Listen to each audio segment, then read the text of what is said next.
with your hips. So I moved up to your lips to take a chance, ask for a dance. Cause you're the cutest thing on this side of the world we call our homes. Yet I feel so all alone half of the time. We gotta live with what we got and I got nothing. So I pray you take my hand so we can conjure up a something right.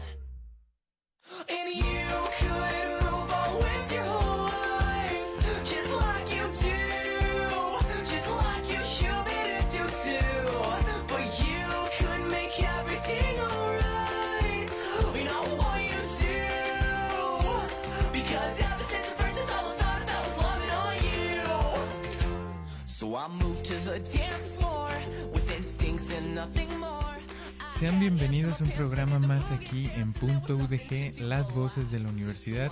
Mi nombre es Imanol Martínez y los saludo muy contento de encontrarnos en una emisión más de Punto UDG, las voces de la universidad.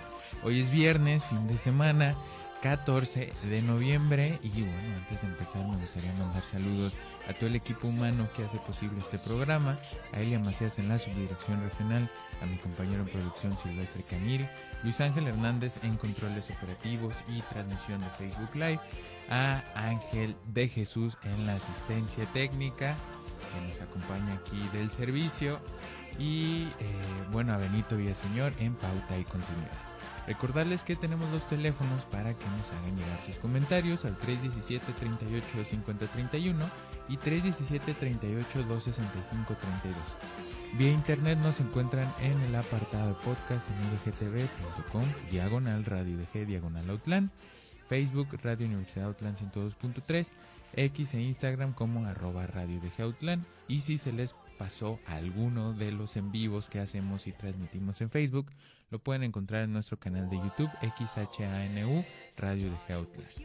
Damos comienzo a nuestra programación del día de hoy con nuestra sección de entrevista, donde nuestro compañero Silvestre tuvo la oportunidad de conversar con la maestra Paulina Velázquez, quien tuvo esta conferencia inaugural, La poesía más allá del siglo XXI, que formó parte del Día Nacional del Libro, titulado Ecos de Sor Juana, Voces y Letras, que se llevó a cabo a través de la Coordinación de Servicios Académicos, la Biblioteca Antonio Latorre, aquí en nuestro Centro Universitario de la Costa Sur.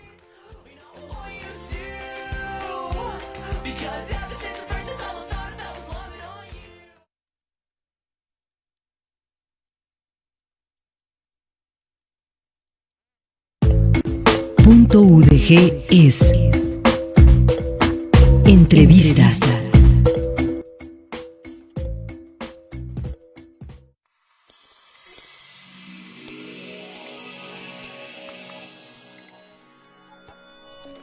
Estamos en nuestra sección de entrevista aquí en Punto UDG, las voces de la universidad.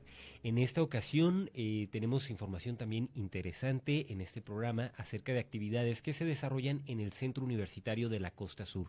Al momento en que grabamos esta entrevista, día 12 de noviembre, es el Día Nacional del Libro y por ello la Biblioteca Antonio Latorre diseñó un programa con diferentes actividades. Entre ellas se llevó a cabo la conferencia inaugural La poesía más allá del siglo XXI y también taller de creación literaria de poesía. Nos da mucho gusto darle la bienvenida aquí en Cabina Universitaria a la maestra Paulina Velázquez. Buenas tardes, bienvenida. Gracias por la invitación. Gracias por acompañarnos, Paulina. Pues bueno, esta serie de actividades en el que presentaste esta conferencia, presentaste el taller y al día de hoy 12, pues a las 5 de la tarde se presentará tu libro. Me gustaría que nos platicaras sobre tu visita aquí en Outland, tus impresiones, cómo ha ido la jornada. Pues muy chida, la verdad, o sea, maratónica, pero muy chida. Yo vengo aquí ahorita de Ciudad de Guzmán, es como que 2.5 horas más o menos me hice, pero fíjate que ya había venido yo a Outland, pero, o sea, nunca me había dado como un tour, o sea, bien, y menos a la universidad. Entonces, ahorita tengo un sabor de boca muy chido porque la respuesta en el taller, por ejemplo, y en la conferencia, en primera fue atención, ¿no? Que ya, que no duermas a la gente ya es una ventaja, ¿no? Hubo una respuesta, creo que se entendió al menos en esencia y digo al menos en esencia porque luego uno cuando da conferencias se da cuenta que bueno, no todo se capta, pero la esencia de lo que quieres decir sí se capta, ¿no? Y entonces yo creo que casi todos los que fueron a la conferencia se quedaron en el taller, ¿no? Y eso es loco para un taller, ¿no? Y entonces, en esencia, creo que se reforzó en el taller lo que yo estaba hablando en la conferencia, que es la poesía más allá del siglo XXI, y se habló, pues, como es Sor Juana Inés de la Cruz, como la invitada, digamos, a este, pues, Día Nacional del Libro. Se habló obviamente de Sor Juana, pero se habló también de otras poetas y poetas hombres y poetas mujeres contemporáneos. Y la verdad que la respuesta fue muy buena. Y pues aquí Marcela, que es ahí, trabaja, bueno, no me acuerdo del puesto que tiene, pero es amiga, ¿no? Que fue la que me invitó, Marcela García. La verdad es que se nota el trabajo que ha hecho a nivel de difusión literaria, ¿no? De promoción de lectura. Y se nota mucho en su trabajo, y que somos contemporáneas de la carrera de letras, y la verdad que muy a gusto, estoy muy a gusto. Perfecto. Muy contenta. Qué bueno que así haya sido. Y bueno, el título de la conferencia es un título también bastante interesante, La poesía más allá del siglo XXI. Y en ocasiones también surge la pregunta, hemos visto y hemos escuchado en voz propia de los estudiantes, que a veces comentan cómo saber si un poema es bueno o no, algunas preguntas, o cómo me acerco a la poesía, es una literatura que pues no es a lo que estoy acostumbrado a leer. Y bueno, para ello me gustaría primero que nos platicaras un poco sobre lo que tú compartiste en esta conferencia. Sí, ¿Cuál claro. fue esa esencia que tú transmitiste a los asistentes? Bueno, como una de las, bueno, primero el tema central es leer, ¿no? O no leer, que es un gusto y es un derecho, ¿no? Que tenemos las y los lectores, ¿no? Leer o no leer, pero yo siempre hago la pregunta, o sea, cuando inicio un taller, ¿quién lee de aquí, no? ¿Quién no lee, no? No hay problema si no lees, no es ningún pecado, ¿no? Bueno, sí, pero no. Entonces, ¿por qué la gente no lee? O sea, y entonces parte de la esencia de lo que yo digo y que reitero no nada más en este taller, sino en todos los que doy, es que para saber qué leer tienes que conocerte un poco, ¿no? O mucho, ¿no? Porque es como, yo les hago la metáfora y desde ahí viene como el inicio de las relaciones, ¿no? Tú no puedes saber, los libros son como las personas que hay en el mundo, ¿no? Entonces, tú no puedes saber cómo, o sea, quién te vas a enamorar si no sabes lo que te gusta a ti, ¿no? Entonces, igual, o sea, tú nunca vas a leer algo que no te gusta, pero para saber qué te gusta necesitas saber quién eres tú, o sea, qué te gusta, qué temas te llaman, ¿no? Si te gusta el terror, bueno, entonces, ¿qué vas a leer de terror, no? Pero necesitas saber de inicio, de origen, que te gusta el terror, si no, no vas a buscar nada de terror, ¿no? Si no vas a ser como muy general en decir que no te gusta leer. Pero ¿por qué no te gusta leer? Porque a lo mejor no has encontrado, como en las parejas, esa persona, ¿no? Ese libro que es tu libro, ¿no? Ese tema que es tu tema. Y entonces cuando encuentras algo que te gusta, yo les decía a los jóvenes que cuando es como cuando te enamoras, te vas a enamorar a fuerzas de leer porque vas a encontrar el tema que tú andas buscando, ¿no?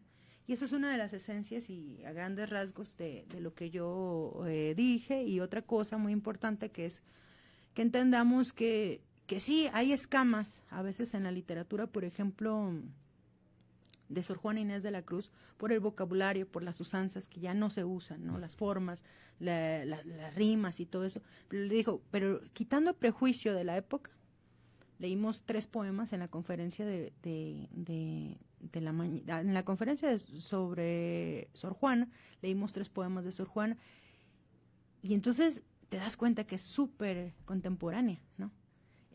Quitando las escamas del lenguaje, y les dije, quitando el prejuicio de que hay palabras que no vamos a entender, que hay lenguajes que a lo mejor ya no son de la usanza ahorita, nosotros, en esencia, Sor Juana nos dice mucho, ¿no?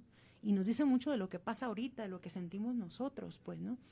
Entonces ya se quedaron así como, pues sí es cierto, ¿no? Porque habla Sor Juana de algunos temas de el relacionarte es pérdida, ¿no? De alguna forma cuando te enamoras pierdes también algo, ¿no?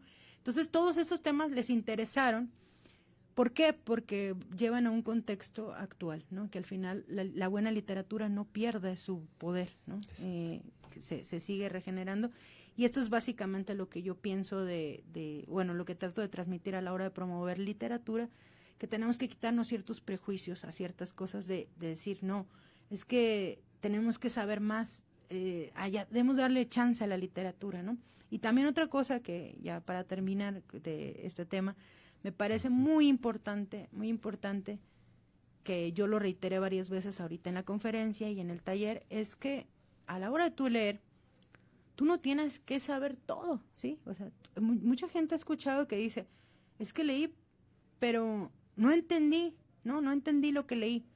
No pasa nada, o sea, algo se te quedó, algo, y con eso quédate, o sea, no tener la idea de que uno lee y que tiene que entender todo, ¿sí me entiendes? Y hay gente que se siente insegura a la hora de opinar, porque dices que no, está probado científicamente que no vas a entender todo, ¿no? Y no importa, y que también quitarnos el prejuicio que hay libros que no son para nosotros, hay libros complicados, claro está, ¿no? Pero algo que yo les ponía de muestra porque leímos varios poemas de varios autores y autoras. Dice, ¿qué entendieron? Es que no tienes que entender todo, pero algo te quedó, ¿no? Algo, no la totalidad, algo. Y con eso te quedas tú como lector. A lo mejor una frase, a lo mejor un sentido de lo que decía en general. Y ya con eso, o sea, no tenemos que ser tan críticos con uno mismo, ¿no? Respecto a lo que leemos y que tenemos que entender todo porque es imposible y porque aparte de eso, lo único que va a hacer es que va a ser un repelente para leer, ¿no? Y lo que se trata es de entender que la literatura es algo sabroso, es algo que se disfruta, no que se sufre, pues, ¿no? Entonces, por ahí va más o menos. Muy interesante, creo que es un aspecto muy importante cuando se habla de hacer esa promoción de la lectura. Este fenómeno ocurre también, por ejemplo, en la música. Hablar de Bach, de Schubert, entonces pareciera que es solo para ciertas personas, sí. o que si vas a escuchar esa música es vestido de frac en un teatro, cuando en realidad ve uno las biografías de los propios autores y se rompen esos esquemas rígidos. Creo que es algo bastante importante, y ese disfrute y ese deleite, o en todo caso si te hace sufrir una novela por los aconteceres del personaje y lo que está ocurriendo, pero es esa conexión. Qué interesante. Y en ese sentido, bueno, también preguntarte sobre el taller. Hay muchos jóvenes que tienen la inquietud de escribir y que a menudo cuando se escribe está esa incertidumbre, lo que escribí, si lo muestro, alguien se va, tiene potencial, es bueno o no, o mejor lo desecho, lo dejo ahí escondido. Sí, como el de Closet, les digo que hay escritores de Closet, ¿no? Pero yo me he formado pues desde muy joven en talleres, ¿no? En talleres. Para mí, primero, si te gusta escribir, tienes que buscar como todo, dónde vas a relacionarte, ¿no? Porque tienes que buscar a la gente de tu idioma, ¿no? Y los talleres literarios son una fuente para los que quieren escribir, ¿no? Pero de repente hay talleres o talleristas que son también prejuiciosos, ¿no? Yo siento que luego como que en vez de motivar, pues los anulan, ¿no? O sea, ya no escribes bien, salte.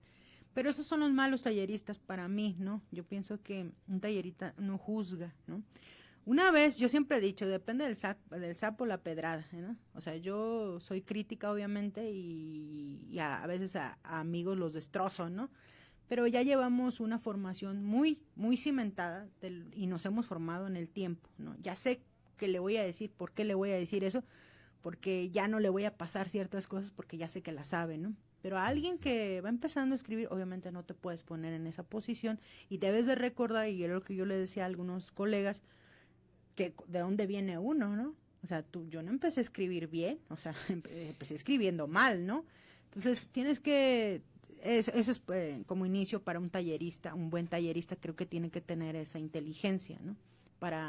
Depende del sapo la pedrada, así lo resumo yo. Y sobre la gente que empieza a escribir, incluso ahorita hicimos un ejercicio, un pequeño ejercicio de escritura, y es cierto lo que acabas de decir, la gente sí tiene muchas ganas de escribir, la gente escribe, la gente escribe y lee, ¿eh? Parece que no, pero sí, la gente escribe y lee, y escribe mucho, o sea, la gente, yo siempre tengo unos 20 años dando talleres, y la verdad es que siempre he visto gente que escribe, ¿no? Y escriben bien, o sea, también esa es otra cosa. Bueno, pero ese es otro tema. Pero bueno, bien y mal ya sería como muy subjetivo, pero bueno, claro. ¿No? Y entendiendo que en base como una base como muy estructurada, la mayoría de la gente siempre tiene algo que decir, ¿no? Y siempre quiere decir algo, ¿no? Algo de su vida, de su circunstancia. Y la escritura, y no nomás lo digo yo porque escribo, la escritura es muy importante porque te ayuda como a acomodarte, ¿no? O sea, hay ejercicios psicológicos que invitan, ¿no? A hacer estas reflexiones, así no sé si traes un traumilla ahí contra alguien, ¿no? Como escribir lo que sientes y decir simbólicamente, ¿no? A la persona, al papá, a la mamá, no sé, al hermano, no sé. Entonces la escritura es un acto, el escribir tal cual, el acto físico de escribir, no en la pantalla, sino más allá de eso, de la escritura en sí, genera varios mecanismos, o sea, a nivel físico, mental, espiritual, que más allá de si son escritores profesionales o no lo van a hacer, porque la escritura, esa es la escritura de taller, ¿sí? Porque hay una diferencia, y bien lo diría Truman Capote, que hay una diferencia entre escribir bien y mal, pero hay un abismo entre el arte verdadero, y esa es otra cosa, ¿no?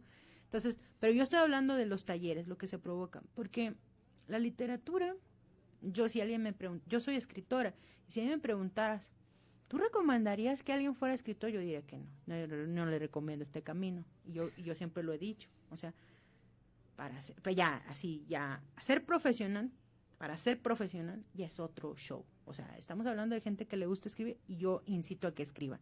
Yo siempre incito a la gente que escriba. Pero ya de manera profesional aventarse al ruedo así, ahí así digo, no te lo recomendaría. ¿Por qué? Porque es un camino muy arduo, ¿no? Como en todas las artes. Sí. Y para eso necesita gustarte muchísimo, muchísimo, para que tengas la capacidad de durar hasta el final, o sea, de dedicarte a eso, ¿no? Y ir todo el camino, como decía Bukowski, ¿verdad? All the way. Sí, exactamente, porque es un camino bien traqueteado, porque es un camino empedrado y cuesta arriba, ¿no? Claro, por eso lo único que va a mantener que tú sigas ahí y que continúes va a ser el gusto por hacerlo, porque tú vas a hacer algo que te llena. De ahí en más, mucha gente me preguntaba, mucha gente no, pues algunas personas, ¿no? Me han dicho, es que porque si yo escribo, pues yo tengo la certeza de que voy a ser famoso o que voy a vivir. No es que no la tienes y nunca la vas a tener, ¿sí? Es incierto. O sea, no sabes si vas a ser famoso, no sabes si te vas a mantener, no sabes si te van a publicar, no sabes muchas cosas. Y tienes que vivir con el no saber. Por eso es peligroso, es un camino peligroso y es un camino arduo, golpeado. O sea, el único que sabes es que tú te gusta hacerlo. Esa es tu única certeza y de ahí nada más, ¿no? Entonces, por eso yo vuelvo a lo mismo, no recomendaría ser escritor, recomendaría escribir, eso sí, ¿no? Como desde donde sea, si es catártico, si quieres empezar el oficio también, o sea, pero de toda la gente que empieza a escribir, muy poca sigue escribiendo, ¿sí? Muy interesante. Hay obras que se han vuelto referentes de ciertos autores y que han alcanzado popularidad, algunos incluso póstuma, y que fueron rechazadas por 13 editoriales o más, y así ha sido el camino, es incertidumbre, y así en artes también plásticas, ¿no? Algo que a mí siempre no siempre, pero desde hace algún tiempo me ha parecido muy interesante, es que, pensamos en una actividad y si la voy a desarrollar tengo que hacerlo de forma profesional, de otra forma no vale la pena hacerlo. Vuelvo a tocar un instrumento musical o al pintar o dibujar, cualquier actividad. La importancia de, si no lo vas a hacer de manera profesional, ¿por qué sí acercarte y hacerlo? Nos lo acabas de decir, ¿no? Creo que todo esto es muy humano y ninguna persona es ajena ni a escribir ni a otras manifestaciones artísticas. Es parte de esa necesidad espiritual, ¿no? Sí, claro, no, y es importante. Yo ahorita terminé el taller y la charla también, invitando a la gente a leer, porque la verdad, y a escribir, obviamente, porque es que, ¿sabes? La vida es una broma. Para mí siempre entre más crezco, la vida es una broma, es un mal chiste, ¿no? Sí. No tiene sentido. La vida no tiene sentido, realmente. Entonces, si no tiene sentido, el chiste es disfrutar, ¿no? Disfrutar lo que hay. La vida es muy corta, aparte, ¿no? Aunque viva 100 años, la vida es corta, no deja de ser corta. Entonces, si tú te gusta escribir y puedes hacerlo, ¿por qué no hacerlo? Sin fin. No tienes fin, no importa si hay un fin o no, ¿no? O sea, no importa, hacerlo porque te gusta, así como te gusta a lo mejor tocar la guitarra, pues hazlo, ¿no? Te va a pasar la vida y nunca lo vas a hacer, hazlo, ¿no? O sea, ¿por qué no? Porque todo tiene que tener un fin, o sea, concreto. ¿O por qué tenemos que tener un sentido fundamental? Si la vida no lo tiene, la vida nunca lo ha tenido, ¿no? Entonces, yo desde ese planteamiento pienso que el buen vivir no nada más tiene que ver con este sentido político que se les da del buen vivir, ¿no? El ser bueno, no sé, ese buen vivir.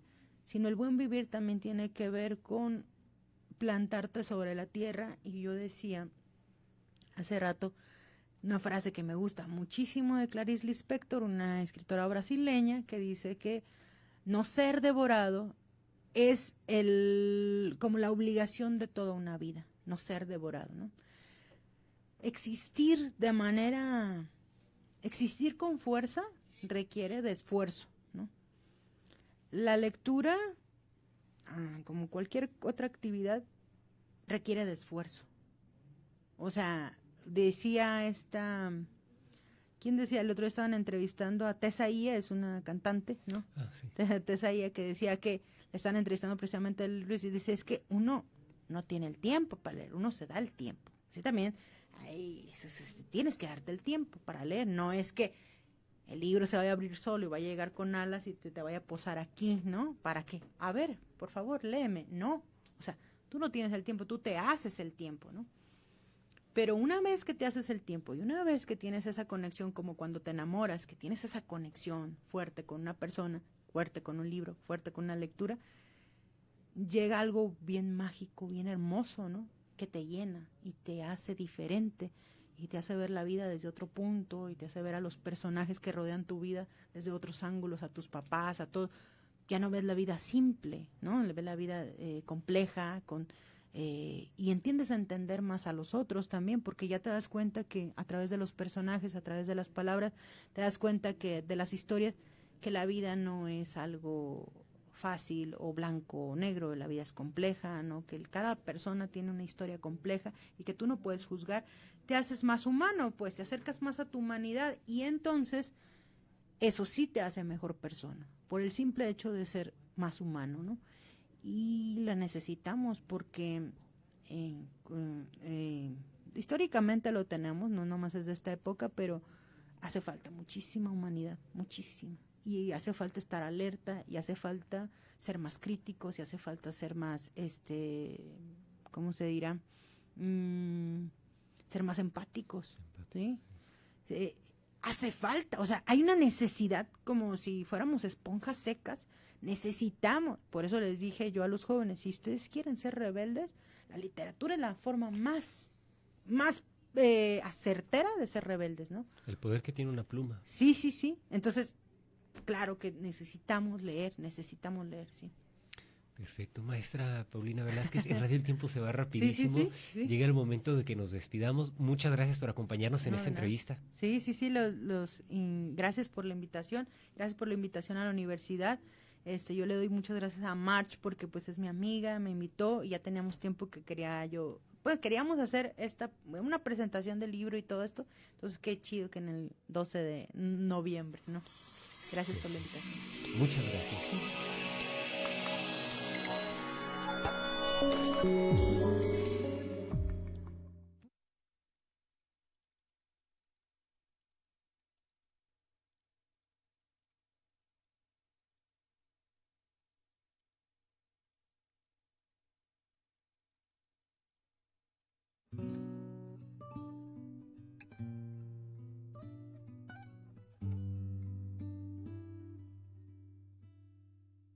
If this world were mine. Hey, Roman numeral 7, babe, drop it like it's hot. If this world was mine, I'd take your dreams and make them multiply. If this world was mine, I'd take your enemies in front of God. Introduce them to that light, hit them strictly with that fire. Fire, fire, fire, fire, fire, fire, fire, fire. Hey, Roman numeral 7, babe, drop it like it's hot. If this world was mine, I'd take your dreams and make them multiply. If this world was mine, I'd take your enemies in front of God. Introduce them to that light, hit them strictly with that fire. This a vibe, do your dance, let them watch. She a fan, he a flop, they just wanna kumbaya, nah. This world concrete, flowers grow. Heartache, she only doing what she know. Weekends, get it popping on the low. Better days coming for sure. If it was up to me. La radio como un vínculo entre la sociedad y la vida universitaria. Punto UDG. Le invitamos a escuchar nuestra próxima edición a través de Radio Universidad de Guadalajara.